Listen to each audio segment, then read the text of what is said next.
কেরা আইডিয়া সুলতান ভাই না লোকটা কি কি সমস্যা ধান ক্ষেতের মুড়ি বসে রয়েছে গে আচ্ছা যে বকলে যায়া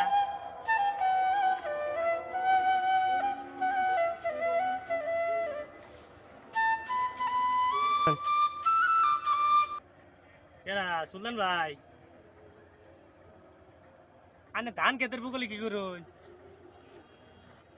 এত জায়গা থাকতে আনে ধান ক্ষেতের বকলে কথা কয় না এ সুলতান ভাই না আরে ভাই আনে ধান ক্ষেতের বকলে কি করুন ধান খেতে কি করুন আনে কি আর গম আবাদ করছি আমি আবাদ করছি ধান তুমি কও গমের কথা কিছুই তো বুঝি না দেখতেছো না তুমি আমি আবাদ করছি ধান তুমি কও গম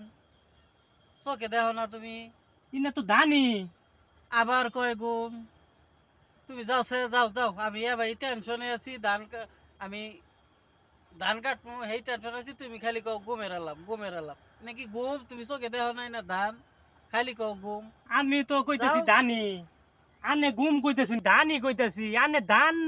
না কই গুম গুম বেচা পারতো কে আবার খালি গমের আলাপ পারে আমি আবাদ করছি ধান এই যে ধান ধান কি আর গম আবাদ করছি আমি গম আবাদ করি নাই আমি ধান আবাদ করছি ধান ধান বুঝুন না বাংলা বুঝুন না ধান ধান তো না আনে গুম না